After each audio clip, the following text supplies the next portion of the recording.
Hey everyone, Art Burns here. Hope you're all having a great day today. I am so excited about today's episode on the podcast and on the YouTube channel. I have such an exciting video that I'm going to make for you today, and I'm really just so excited. And not only is it a subject that I really love because it involves some very serious brain science, some neuroscience on the highest level, which is just, I am a completely nerd for this kind of stuff these days. But not only that, but it actually also comes via requests. Okay, this subject is something that was mentioned to me by the person who actually just became my first patron on Patreon, and so I didn't get permission to use this person's name, so I'm not going to. I will see if they want me to call them out in a future episode, and I will do so happily. And if any of you all would like me to call you out as patrons on my videos, you can let me know after you join my Patreon. A little plug there. But anyway, this person found me on the YouTube channel or the podcast or both, found me by searching for a specific term, and that term was default mode network. All right, and so, you know, I've covered this a couple of different times in my work. Actually, another request that came in from a listener asking about addiction and mindfulness actually also includes the default mode network. So that was the last time I dusted off any of these books and kind of, you know, polished up on some of my factual research on the default mode network. But I just love getting requests from people, so I'm really excited to get back into this subject. And it's also, it is very, very important, as I'm going to show you here in a few moments. And I'm not going to speak in a bunch of techno babble. I'm going to keep it nice and easy and kind of user-friendly, as it were. And we're going to get some good information to you about this really important sort of functioning of the brain. Okay, so the default mode network. Okay, now first of all, the default mode network has only been known and really understood, you know, with any kind of depth since like the very late 90s, even the year 2000. Right, it was first published in a paper in the year 2001, and the person who kind of discovered it and named it is a person by the name of Marcus Raichle, R-A-I-C-H-L-E. I hope I'm pronouncing his name right. But Dr. Raichle was doing some research on sort of the activity in the various areas of the brain, right? So it turns out, really interestingly, turns out that the brain, while it only accounts for 2% of our body mass, right, it actually uses 20% of the body's energy. So that's in terms of blood and oxygen and sort of caloric energy, you know, is actually being used by your brain. 20% of the energy that you use in your body is being used by the brain, which is a very, very high amount, right? And so what Dr. Raichle was doing was he was trying to sort of like pinpoint the different areas in the brain that become active during various, you know, activities, right?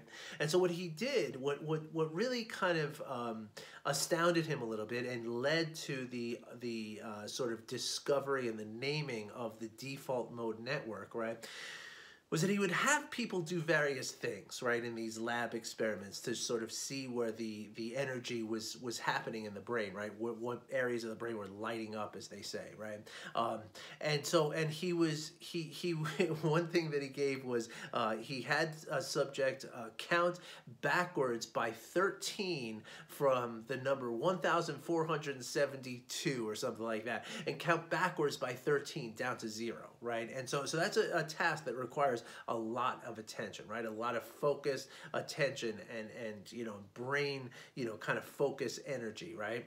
And what he found, this is really kind of mind-blowing, what he found was that when people were in that kind of hyper-focused kind of activity, right, the actual overall activity of the brain actually went down, which was very surprising. You would think that in something that required such exertion of your attention and your logic and your thinking, right, that the activity of the brain would be in a very hyper, you know, elevated level, but actually it was the opposite. And what this led to was the discovery of this default mode network. So what the default mode network is, when you are doing nothing, right? When you're just chilling out, right? Like say sitting watching TV, you know, or even when you're not necessarily doing nothing, but when you're doing something that doesn't require any of your attention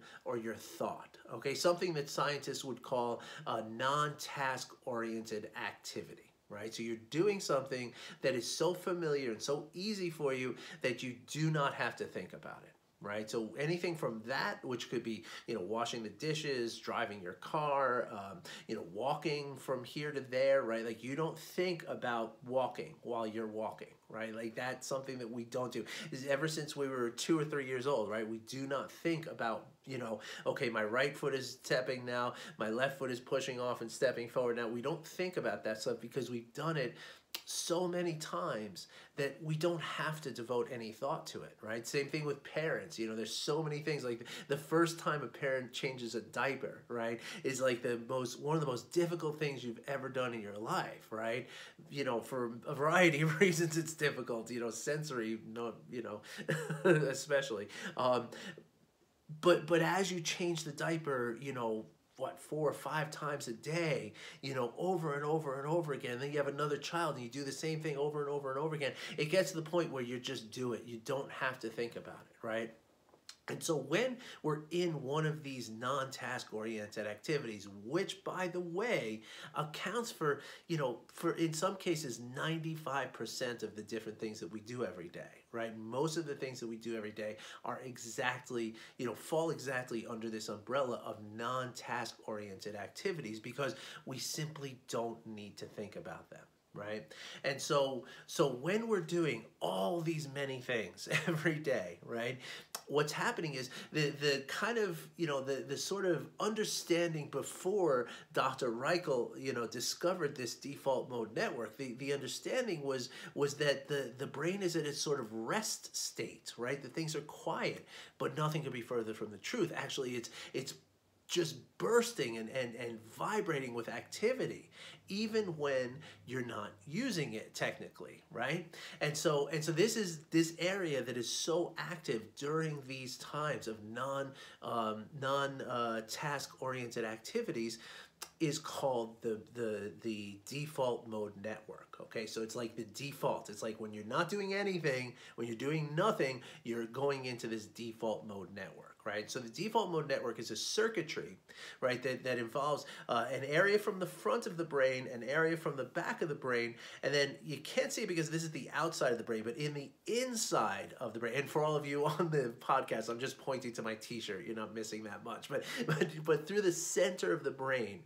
connecting the front to the back, you know, this is sort of this area, this circuitry that is called the default mode network. So if you were looking at somebody in a real-time functional MRI, right, where you're seeing the activity of the brain like lighting up as things are happening, right? If you had somebody just doing nothing, right, this is the area that would be lit up, right? There'd be like a red orange kind of area in the front of the brain, a red orange kind of area in the back of the brain, and then sort of a strip of red that goes from the front to the back, but just very, very much in the inside of the brain, like through the center, right? So like on the inside of the right hemisphere and the inside of the left hemisphere, right? That kind of, you know, internal channel, if you will.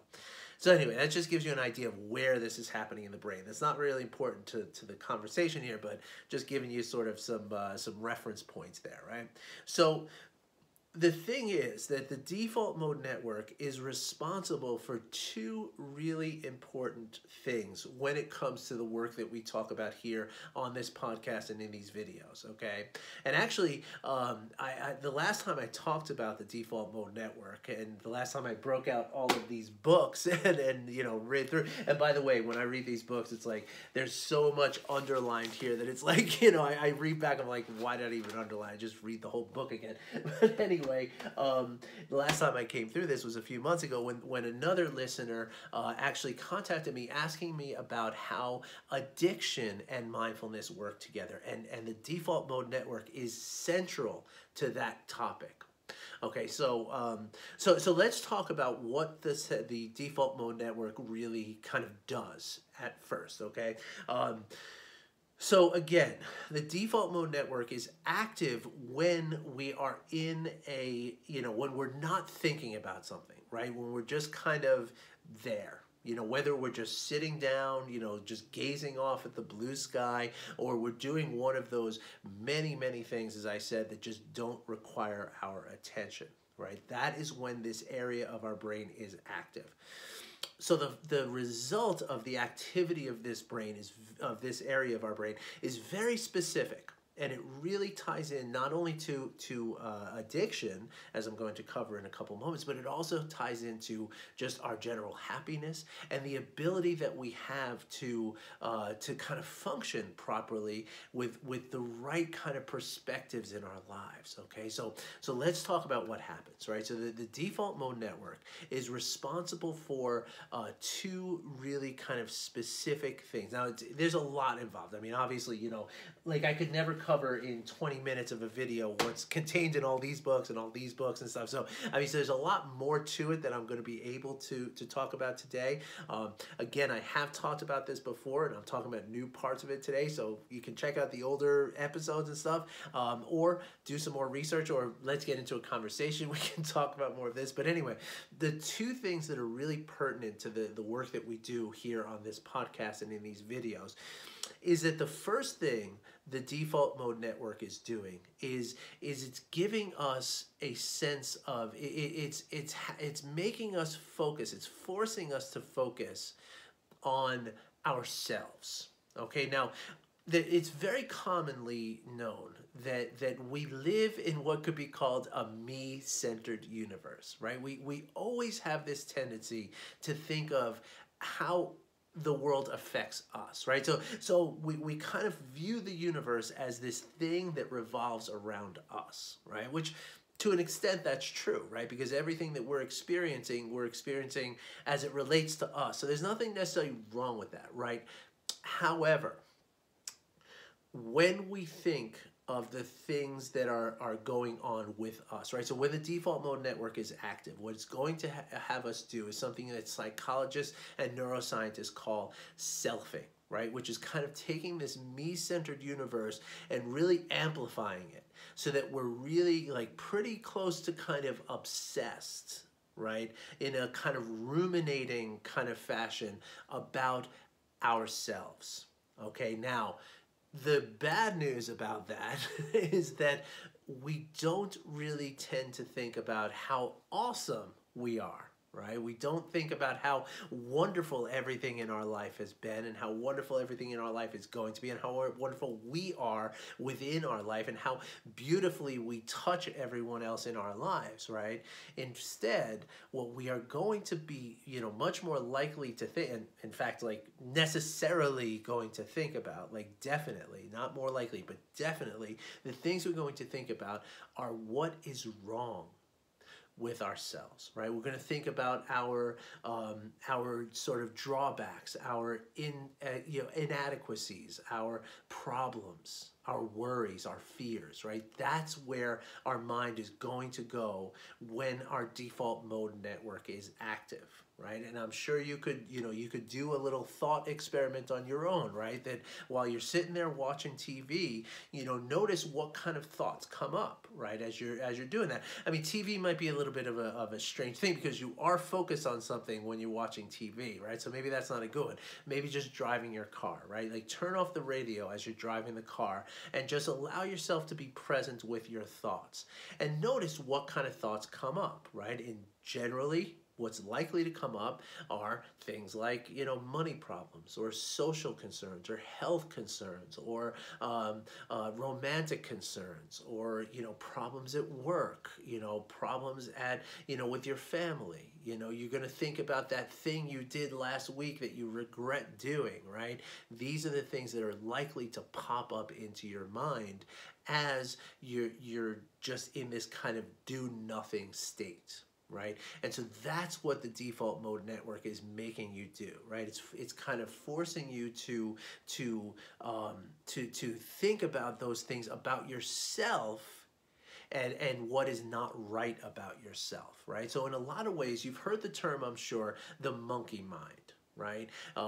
Just the idea that there's this monkey inside your mind that's just looking in every corner and turning on lights and just running around and just kind of making your thoughts all very busy, right? Well, that really is the default mode network, right? Like that's what we're talking about, on a scientific level, right? That's what they describe when they talk about the monkey mind, and more specifically, right? The default mode network could be called the wandering mind. Now, there's a couple of things about the wandering mind, right? Now, again, we are most likely to think about things that are not positive about ourselves when we're in this selfing/wandering mind of the default mode network, right? In addition to that, right, even if we do think about something that is positive, right, there's a lot of research that shows that the wandering mind is an unhappy mind, okay? And again, there's lots of research that shows this. And to the point, right, where this author, Dr. Dan Siegel, right, had I attended a seminar with him several years ago, and he actually said that in this seminar, that when you're in the shower and you're not thinking about what's happening in the shower, right? You're not present with what's happening in the shower. You're not hearing the water. You're not feeling the heat. You're not, smelling the soap. You're really not present with what's happening in the shower. Even if, in the absence of that presence, you're thinking about something very positive. He used the example of a vacation to Hawaii. That even if you're thinking about something that wonderful and that happy, because you're not present with what you're doing in the shower, because you are doing something, right? It's not like you're just sitting there in a chair gazing off into the sky and letting your mind wander, right? There's nothing wrong with that kind of mind wandering. But when your mind wanders while you are doing something, even if it's a non-task oriented activity like taking a shower that you've done thousands of times in your life and you don't have to think about, even if your mind is wandering to something immensely positive and happy, like a vacation to Hawaii, you are taking away your happiness. You are withdrawing from your happiness with that wandering mind, okay? So before I get into how the work that we talk about here helps with this and alleviates this problem, let me talk about the other aspect that's very pertinent to the default mode network, okay? Another thing that is very famous and one of the effects of the default mode network is that it will tend to give us the perception, the false sense of separate self. Okay, now, when I talk about this, it's really hard for me not to sound woo-woo and hippy-dippy, right? But this is not a woo-woo, spiritual, hippy-dippy kind of concept. Not anymore, right? The fact is that on a hard-nosed neuroscientific level, with just exhaustive and unambiguous research, that has been shown that we are connected to one another in a very, measurable, energetic way. Something else I talk about here a lot is the empathic resonance, and this is part of that energy that connects us, right? When I see you bang your thumb with a hammer as you're trying to drive a nail into a piece of wood, when I see that hammer hit your thumb, I feel the pain in my body, right? There are things called mirror neurons in our brains, which literally I feel exactly what you're feeling in my body. Right? So there's not, and that's of course just one example, but the fact of the matter is that we are very deeply connected to one another, okay, through an energy, not through a conscious, there is a connected consciousness as well, but even beyond that, we're just talking about a connection that exists between us, even on an unconscious level, right? And so bringing that to the conscious is a very powerful thing, but we're going to talk about that in a second. But what the default mode network does, right, because it's so sort of inwardly pointed, right, and it's inwardly directed, right, so that it kind of all about the self, right, what it does is it has us feel disconnected from the rest of the world. And this is where we start to get into why there's an addiction connection to the default mode network, right? Because you're thinking just about yourself and what's wrong with yourself, and you're feeling a lack of connection to others. There's a famous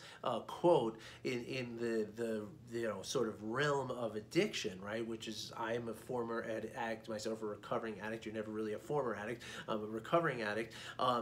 And the quote is, and the sort of philosophy is that the opposite of addiction is not sobriety, which is what most people kind of associate, right? If you're addicted to something, get sober, and then you're done, right? No, the opposite of addiction is connection. Right, and then, again, there's unambiguous research showing this. There's a really famous one about some lab rats that actually they had a lab rat with a bowl of regular water or a bottle of regular water, or a bottle of cocaine water, right? And the mouse in isolation would drink the cocaine water to the point where he was just about to kill himself, right? But when they took that mouse or rat and they put him into a cage with other mice or rats and had the same cocaine water next to the regular water, within almost immediately the animal would not touch the cocaine water anymore. Okay, that's because he had connection to others, right? He felt a connection. So now, again, this is a very deep topic, and we can talk about this in another episode, but that's how the default mode network can sort of involve a level of addiction, right? And the reason for this is, right, or one of the reasons for this, and it doesn't have to just be chemical addiction either, right? Like, it can also be workaholism. It can be addiction to video games. It can be addiction to lots of things, because the idea is that once you start doing something, right? If you're busying yourself with work, or you're busying yourself with playing a video game, and for those of us who are addicted, getting high or getting drunk is an activity, right? That is something that we're focused on doing. So once we do that, we're now quieting this default mode network, and we're now in the prefrontal cortex of our brain. Like, we're thinking about stuff, actively thinking about stuff. So it relieves some of that pain. Right? So it's not just chemical addiction, it's also, workaholism, overeating, video games, smoking, all this kind of stuff, all right? So how does mindfulness practices help with this whole concept of the default mode network, okay? So first of all, remember, the default mode network is active when we are not concentrating on something, right? When we're just kind of letting things go, right? Wandering the mind, right? Or allowing the mind to wander, right? So when we work with meditation and mindfulness, are called contemplative practices, right? So you're contemplating, right? You're using that cortex of your brain, right? If you look at my t-shirt here, that wrinkly pink part of your brain, that's the part of your brain that is responsible for thought, right? That's the part, the executive functioning of your brain, right? What makes you think, right? And so when you are paying attention to what it is you're doing, even if it is something that is normally very automatic that you don't have to pay attention to, what you're doing is you're not allowing the default mode network to just run rampant and just take over.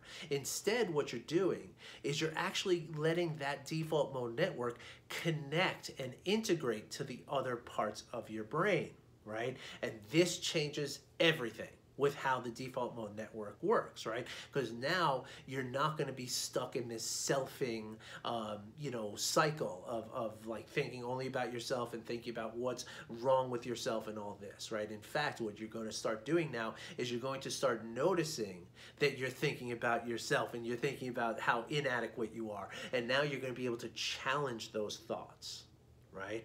And so basically it comes down to the fact that as we're practicing mindfulness, what we're doing is we're paying attention to what's happening as it's happening.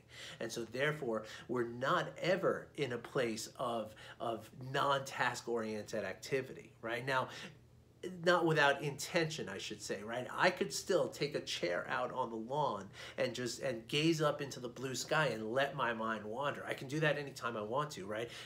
But I can do that intentionally, right? It's not like I'm, washing dishes and thinking about this stuff. When I do that, I'm going to think about something really negative about myself. I'm going to get into this very sort of, things that are associated with this aspect of the mind are depression, anxiety, again, addiction, all that kind of stuff, right? So I'm going to avoid that the more that I'm able to pay attention intentionally to what is happening as it's happening, and do so with a non-judging awareness, okay?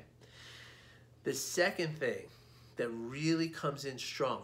Now, by listening to some of these podcasts and the videos that I put out here on YouTube every day, you know that I talk a lot about compassion, right? And this ties into the default mode network as well, right? Because compassion, right, and empathy also arises from mindfulness practices, right? Because as you build an awareness of your own body, you start to, build the level of empathy, which is empathy is nothing more than the ability to feel someone else's pain inside my body, right? And so you develop more of a capacity for that through the practice in general, right? Just through meditation and mindfulness practices of paying attention to what's happening as it's happening, right?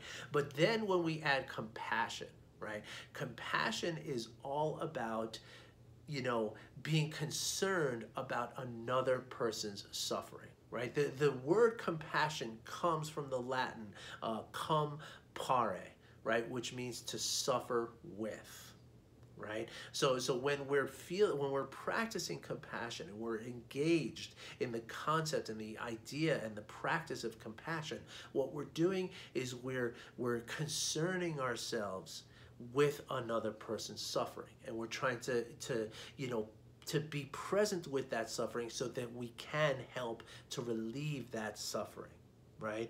And so when we practice compassion, what we're doing is we're building a connection. We're cultivating a conscious and deliberate and intentional connection to others, right? As I told you before, earlier in this video, there is a connection that is unconscious, whether we ever know about it or not. And some people live their entire lives without ever feeling it, ever knowing it. And for those people, my heart absolutely weeps, because it's beautiful to feel it, right? And so what we can do is we can make that conscious, right? We can bring that into our awareness, our conscious and deliberate and very awake awareness, right? And when we do that, right, what we're doing is we're breaking down this idea of this false sense of separate self, and in fact we are cultivating the conscious awareness of the fact that you and I are very much connected, right? We do share this energetic kind of exchange between us, right? It's real, it's there, and it's real. And the more that we kind of practice that, which again is nothing more than just, compassion practices are nothing more than just, wishing people well. Like if you say to somebody, hey, I hope you have a great day, that's practicing compassion, right? And the more we do that, and there are some really simple practices I can give you to do that on a, daily basis, 10, 15 minutes a day, the more we do that, the more we build that connection to each other. And the more we build that connection to each other, the more that default mode network is actually integrating into the other parts of our brain, because compassion practices are also, as much as mindfulness practices, compassionate practices are responsible for, known to be responsible for, integrating the various regions of our brains together, right? And that's why,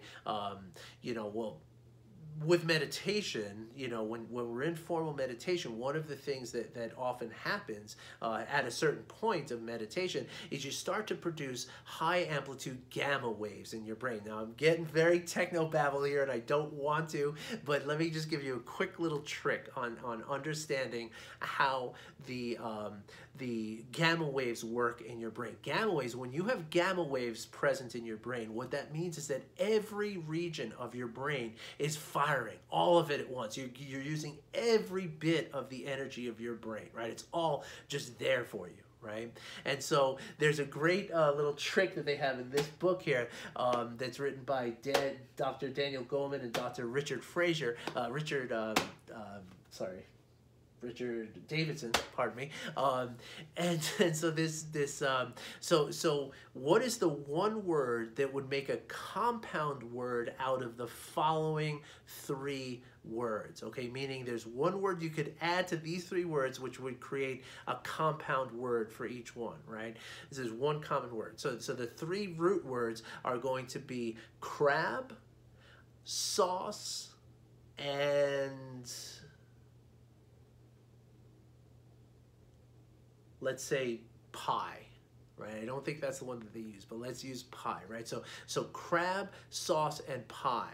What's the one word that you could use to create a compound word with each of those? One word.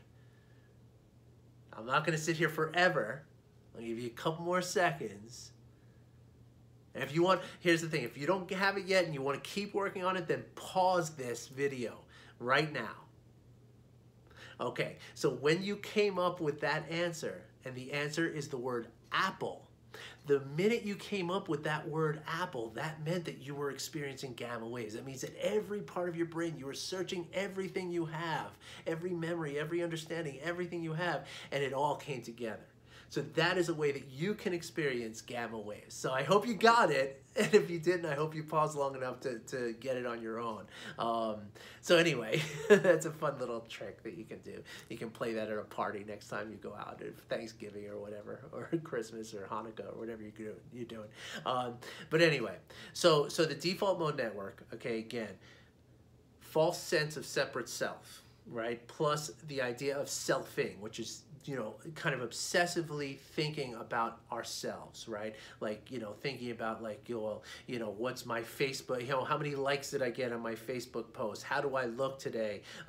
You know, all that kind of stuff, as well as the more autobiographical way of selfing, right? Which is like, how did I make the decisions that got me to this point? You know, why am I so bad with money? Why am I so, you know, why don't I have more friends? Why don't I, you know, all this stuff, right? But again, it's that me-centered universe, right? That's selfing, okay? Those are the two things predominantly that the default mode network is responsible for doing to us, right? And as that happens, right, you know, or the way to counteract that is through mindfulness practices, because by paying attention to what you're doing, you're taking yourself out of the non-task oriented activity and into a state of flow, right? Where you're really paying attention to what you're doing as you're doing it, right? So that eliminates it, it diminishes the effect of that default mode network. It doesn't take it away necessarily, but it tones it way down. And again, when we do this with a non-judging awareness, we're able to sort of see with curiosity how these things happen, right? We can start to see, well, look at me doing this selfing thing. Isn't that interesting? My default mode network must be active right now. So let me, you know, focus on what I'm doing. And all of a sudden, look at that. I'm not thinking these selfing thoughts anymore. I feel great. I feel like I can get through whatever I need to do. And now I feel amazing. And again, because now you're happy, right?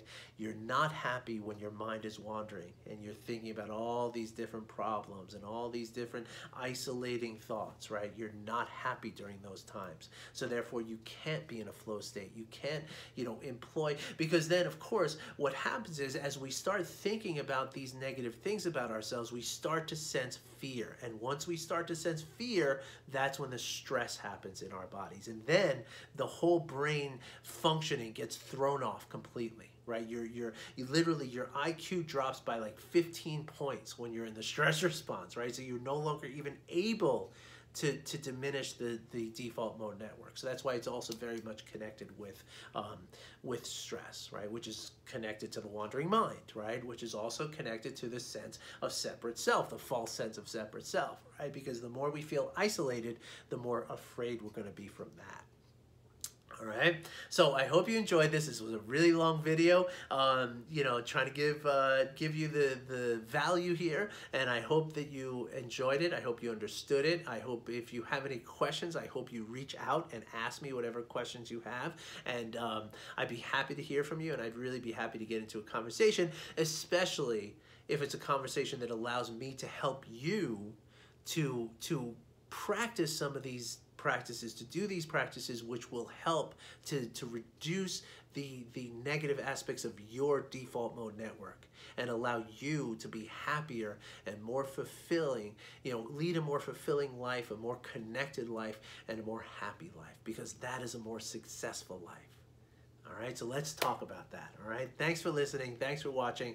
I wish you well, and I'll talk to you soon, I hope. All right, if not, I'll be back again tomorrow. Not sure what I'm going to talk about yet, but I'm going to probably follow up on some brain science. So maybe we'll talk about empathic resonance or something like that. But anyway, thanks for being here. I look forward to being here with you again tomorrow. Take care, everybody. Have a great day. Bye-bye.